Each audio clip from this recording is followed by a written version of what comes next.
Hey guys, I'm Erin and welcome back to my channel. I'm here. I said I'm gonna do it, and I'm doing it. I am doing a mid-month wrap-up for August. Very excited, doing this for the first time after saying to myself for the past 2 months I needed to. I'm delivering on that promise I made to myself. So for the first half of August, I have 11 total books to talk about, one of which was a DNF, so I finished 10 books. And then of those 10, 3 were rereads, and then of the 10 I finished also, all of them were 4 stars and above except one. So like pretty good month so far. Like 4 stars and above is like kind of what I want. Like now I don't need every book to be a 5-star. Just 4 stars and above. That's my goal. So we're doing well so far with that in the month. So I'm gonna talk about the DNF first, and that was Year Zero by Reid. This is a book that my friend and I picked up to read together, and we both quit on it. This is a standalone sci-fi book.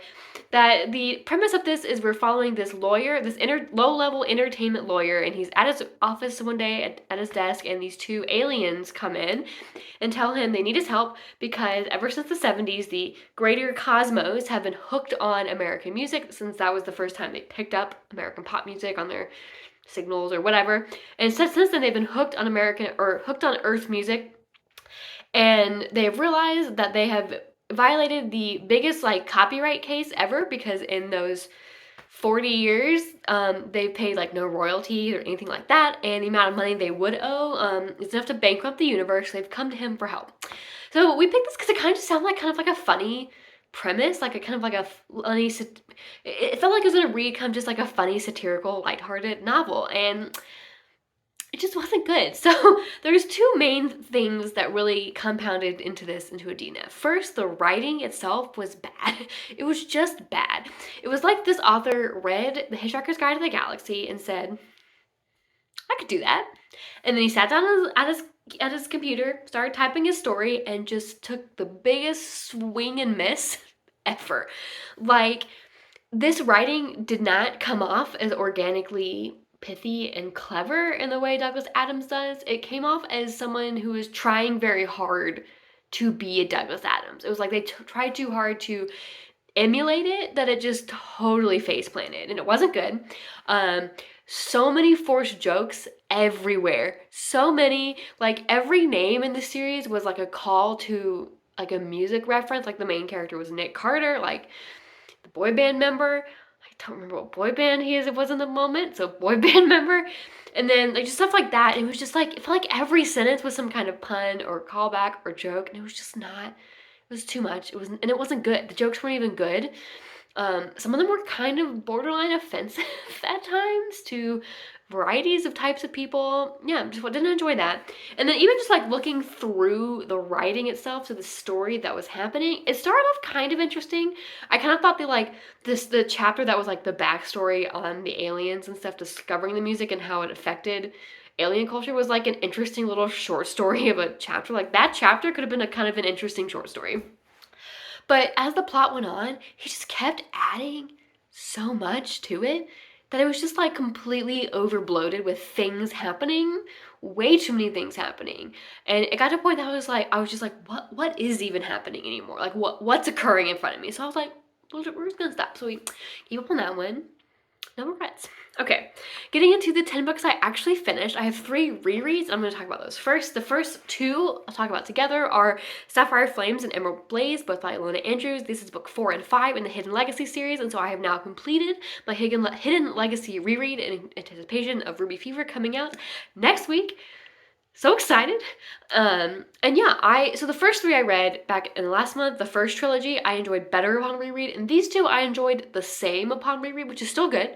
I still thought they were fun and enjoyable. Enjoying them the same is still enjoying them. And what I've realized is my opinion of the two trilogies, or I guess the trilogy in the 2 books, I guess this could change with the last book of the second trilogy, but I definitely like Catalina as a narrator better than Nevada. I like Catalina as my main character a lot. I like Catalina and Alexandra's relationship, I think, just a little bit more than Nevada and Rogan's, but every other aspect of the first trilogy kind of wins out for me as far as liking the trilogy. So it's like, I don't know how to choose a favorite because of that. Like, I just liked Nevada's non-romantic storylines better than Catalina's, but I still enjoyed it, and I enjoy seeing, I feel like we're getting to know the other siblings a little better in Catalina's trilogy than we did in Nevada's, and I do enjoy that. I think I've heard Arabella might be getting her own trilogy at some point, so definitely enjoy getting to know the other siblings better and stuff. But I just like the mystery plot in this one slightly less. I'm just not as drawn and intrigued. Still enjoyable enough, but I really do like Catalina and Alessandra's relationship a lot, and I'm definitely thrilled to pick up the third one when it comes out later this month. And then the other reread I had for the month was Boyfriend Material by Alexis Hall, which I reread because Husband Material, the sequel, came out this month, and I was not actually planning on rereading this. I figured I didn't really need to. Like, unlike fantasy series, I was like, I don't feel like I really needed to reread it to get, like, remember plot points and characters and stuff, and I think I would have been fine without rereading it, having read Husband Material also, see later in this video, but I am glad I did because I love this one more than the first time, which is a theme with rereads recently, I guess. The first time I think I gave it 4.5 stars because I found the side characters kind of annoying, but I didn't think they were annoying this time. Like, I don't know, maybe I was just in a different headspace. I don't know if me from 2 years ago and me now are like just different enough that they just didn't annoy me this time, but I thought they were delightful this time, and I did not find them annoying, so this is like definitely a full 5-star for me on reread. It's delightful. I love it. The writing tone that Alexis Hall has in this one, like the level of humor that he has in this one, is definitely my favorite tone of the books I read by him. I just really love it a lot.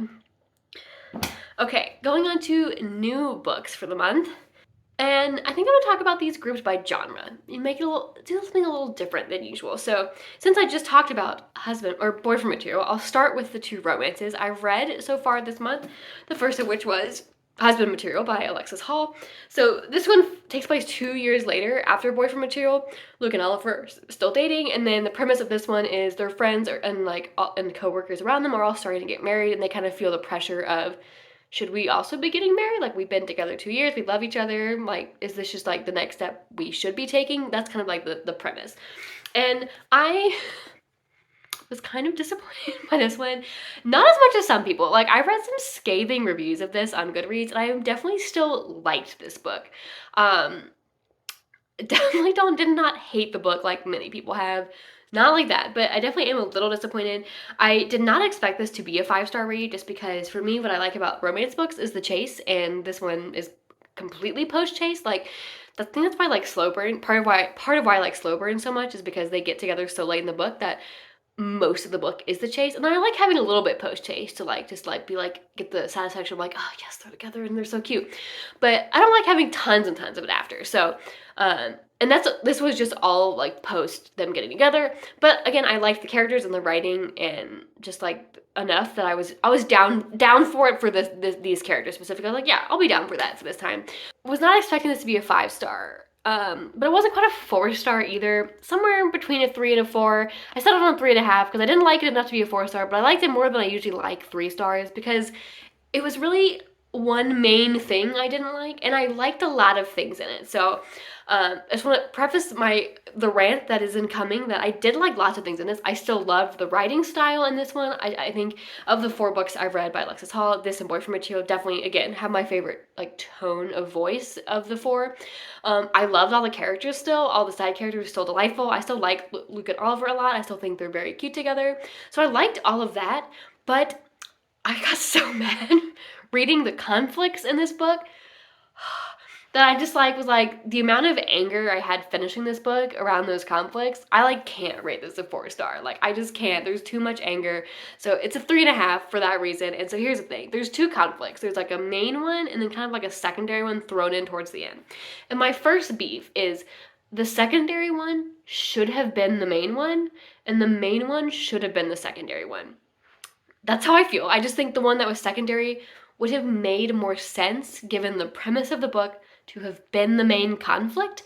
I don't even necessarily think how that, because that one was thrown in at like 95% all of a sudden and then like wrapped up in like a chapter, which was very kind of whiplashy quick. And I didn't even mind the way it was wrapped up. It could have wrapped up the same way. I just wish it had been introduced earlier in the book and kind of built up a little bit more. And then the main conflict, oh my gosh. So here's my problem with the main conflict. I think at the root, the conflict is something that makes sense and something that should be talked about. But man, did it get brought up so many times in the book in completely unproductive conversations. Like, it just kept getting brought up, and they would just, like, get angry about it and then, like, be mad and move on. And I was just like, it was like banging my head against the wall every time I got it brought up, because it hit a point where there's like a trigger word for it being brought up, and I'd read it and I'd be like, oh, not this again, because they never got anywhere with it. It also did not help that this book is entirely from Luke's point of view, and I was entirely on Oliver's side in the argument.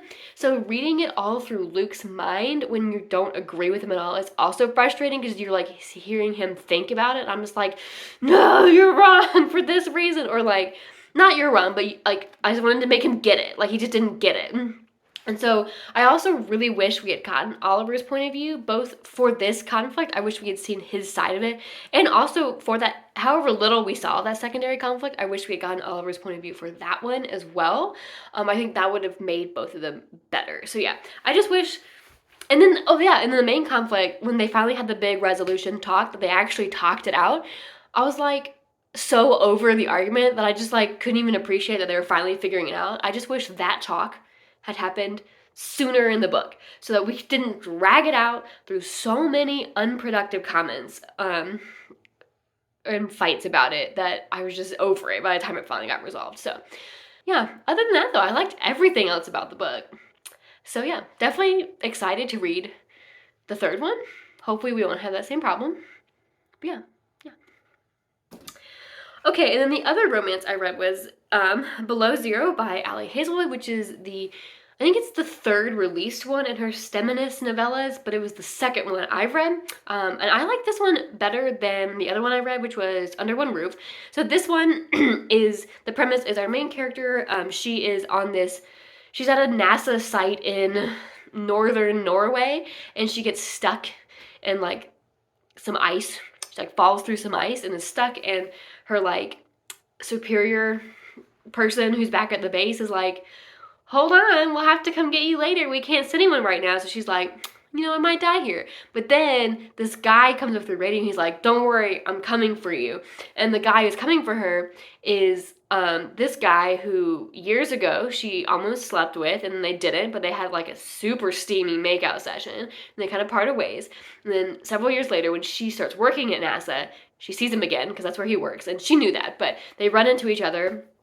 And then 6 months later, which is 6 months before the start of this book, he tries to veto her trip to Norway, and so she's like pretty pissed off about him. Lots of complicated emotions going on there, from the leftover attraction feelings to the pissed off feelings. So I really liked this one. It just clicked really well for me.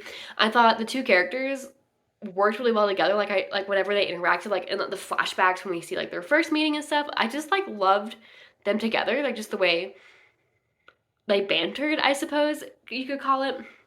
And then I thought the pacing of this book worked really well for a novella, because the end of it was like they're happily for now. For this book was just them being like, yeah, let's try dating. It was like it ended at the very first stages of getting together. So I thought for a novella, that was perfect, because you didn't have time to build a deeper connection between them, but where they ended, you didn't need the deeper connection yet. So it worked really well as a novella, I thought.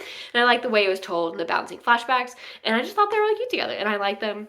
I know some people I've seen in reviews were really weirded out by one thing during a steamy scene later in the novella, that he was using Mars terminology to refer to parts of her body. And I mean, I'm not going to say I'm into that, because I'm not, but I just thought it was so them, because they both work at NASA on the Mars rover project. It was just so them and quirky in a way that I'm into, even if I'm not into literally that I thought it was fun. So there we are. Okay, next category is mystery. I read 2 mystery thrillers. So the first mystery I read was I Kissed Shara Wheeler by Casey McQuiston. This is Casey McQuiston's YA debut, and I've really enjoyed her 2 adult romances, so I wanted to pick this one up. And so this follows Chloe, who is a senior at this small Christian private school in small town Alabama. She moved there when she was, I think, a freshman in high school. She moved from California, so she's kind of a little bit of a fish out of water. She's like found her spot in this town and school at this point, like she has friends and stuff, but she's definitely still a little bit of a fish out of water kind of in this environment compared to California. And so this is Chloe, and so she is right before the end of school year. She gets kissed by Shara Wheeler, who is her #1 arch nemesis for valedictorian, and then Shara Wheeler disappears, and she ends up leaving clues for Chloe, and then as well as Shara's boyfriend, and then Shara's kind of friend next door friend, and the three of them are like following all these clues to kind of like figure out where Shara's gone. And so I thought the mystery aspect of it was like super fun. I was very into it, and I think the mystery part of it ended sooner into the book than I would like, and then transitioned to kind of like part 2 of the book with Shara, I guess, spoiler, reappearing. I mean, we didn't think she was dead or anything, so, but spoiler, I guess. But I loved the mystery part of this. I thought it was super fun. I also appreciated the setting, the private Christian school setting, and kind of the characters, especially Chloe's kind of struggles with fitting in there and like disagreeing with it, and kind of like her small rebellions against the rules. I went to a private Christian school growing up. Mine was not nearly as extreme in its rules or sensibilities as this one. Mine had some of the same things, but definitely a little bit more low-key. There's definitely parts of like their experience there, just hearing about it, that definitely brought me back to when I was at school, especially hearing things about like Bible classes, uniform infractions, like a lot of those kinds of things. So I enjoyed it. I thought it was definitely well done as well. And a college roommate who went to a private Christian school in Alabama, and her school sounded a lot more like this one, so like definitely realistic. Even if it wasn't like the one I went to, I've definitely heard of ones that were more extreme like this one. But yeah, there was a lot of side romances in this book too as well that I was really into. The main thing I didn't love was the main romance. The main romance is not enough of a romance for me to consider this book a romance, if we're being honest. And honestly, I think maybe that was the problem, was for most of the book I didn't see them together because our narrator also didn't see them together. She was like, no, I'm not into her at all. And I was like, you're right, you're not into her. Like, all these things she's done to you, why would you be into her? And then they get together, and I'm like, where did that come from? I think the problem was all the setup for the romance between them was like the 3 years of high school interactions throughout the 3 years of high school, and we just didn't see that. We just kind of saw them in the context a lot of like this mystery with a couple of little flashback pieces, but I was like, I was agreeing with her when she was like denying her feelings, so when she decided not to deny them, I was like, wait, I thought we were on the same page here. But yeah, overall definitely fun, and I definitely would recommend. The next mystery I read was Madam by Phoebe Wynne, and this one was fun, but probably is not one that would like stick with me very long, but I had a good time reading it, so I still gave it a 4-star as the experience of reading it. This takes place in the 90s in a rural girls boarding school in, I believe it was rural Scotland. It was in the UK somewhere, and this school is notorious for being very good academically, and also they like are notorious for not hiring outsiders to teach there. And so our main character is an outsider who gets hired, and it's like, whoa, that like never happens. Very notable. And so we follow her. She's a classics teacher, so she's teaching Latin, and we follow her as she gets to the school, and she kind of learns how, what the school's about. And as she's going, she starts to realize that maybe the school isn't just about school. There's like definitely something more sinister kind of going on that's being very hidden. A lot of it is like you'll pick up bits and pieces that the girls have said, and she'll be like, what are you talking about? And they'll be like, oh, we can't say anything. You're still in your probationary period. And so there's definitely like, what actually are these girls being trained to do if it's not just school? And then there's also a mysterious disappearance from what happened to the teacher, the previous Latin teacher that she is replacing, as well as some mysterious student deaths as well. So I had a good time with it. I liked the way the author brought in stories of women from Greek mythology and history that our main character used to teach kind of like feminist messages to her students. And I like seeing how some of them really kind of like, you could see how some of them were like really like grabbing onto those stories and like really thinking about it and being like, oh yeah, maybe I should have a choice in some of these things, kind of like empowering messages. And I enjoyed that. It was definitely fun trying to figure it out. It was definitely it was not the most twisty or like shocking twists. Some of the things I was surprised by, but I'm notoriously bad at figuring out twists. But some of it was definitely like kind of went in a direction I expected, but kind of in a good way, in a good fun. I kind of went into it figuring out what I was probably going to get from it, and I kind of got that out of it. So it was a fun read if you're looking for kind of like if you're looking for like a dark boarding school mystery vibes. Definitely had the vibes going too. The vibes of the school were on point. Okay, next I have one sci-fi that I read, and that was Empire of Silence by Christopher Ruocchio. excuse the glare off the library book. So this is the first book in the Sun Eater series that is about Hadrian, who is this notorious figure in the galaxy. He's kind of notorious in a bad way, from what we know so far about him. It's like he's remembered as a hero and also a villain kind of deal. And so the framework of the story is him writing down his life story. I've heard Name of the Wind comparisons, and I mean, it has the same framing device, so I presume that's why it's being compared. It's been a long time since I've read Name of the Wind, so there are other similarities. I don't remember, but definitely has that similar framing device of notorious figure telling their life story. So this is the first book. We kind of start when he's about 19 and learn a couple years into his story, and I had a good time with this. The book started off reading pretty dense feeling to me, but somewhere around the halfway point I realized it no longer felt dense. So part of it was, I think, the very kind of verbose writing style. I just had to get used to reading, and once I kind of got used to its flow, read easier. And then as well as, like, I mean, first books in series are wont to do throwing in lots of names and terms, and then once I just kind of got the hang of them, it just started to read faster and I got more into it. It definitely took me at least a third or so into it to really get into the story and like really pull me in and like want to hear more.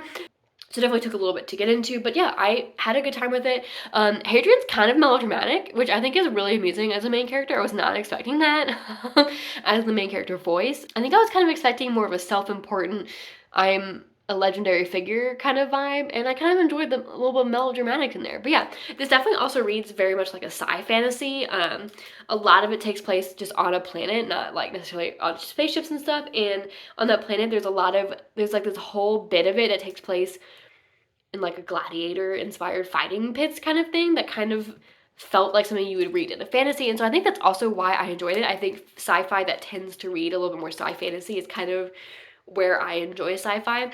And so yeah, I definitely liked it. I enjoyed it. I also started liking it more once we started expanding our cast of secondary characters. We had some at the beginning, and then there was fewer for a while, and then we like built up some secondary characters again. I think I definitely also got into it more once we had more characters. So I'm definitely excited to finish the series. I've purchased the whole series, which is rare for me, but the author is going to be at Dragon Con, where I will be, so I'm very excited. So I wanted to have all the books to bring for him to sign, so definitely excited for that. Okay, and then lastly, I have two fantasy books that I read, and the first one is A Taste of Golden Iron by Alexandra Rowland, which I have a standalone review video for that I will link, but I love this book a lot. This book was so good. This is about a prince who ends up getting put in charge of this investigation into this break-in that happened while his sister, the Sultan, was giving birth, and he's kind of needs to make up to his sister because he ended up getting into a scuffle with the father of the new princess, and some guards died unnecessarily. And so after that kind of little bit of scandal, he's trying to like save face a little bit, so he gets put in charge of this investigation.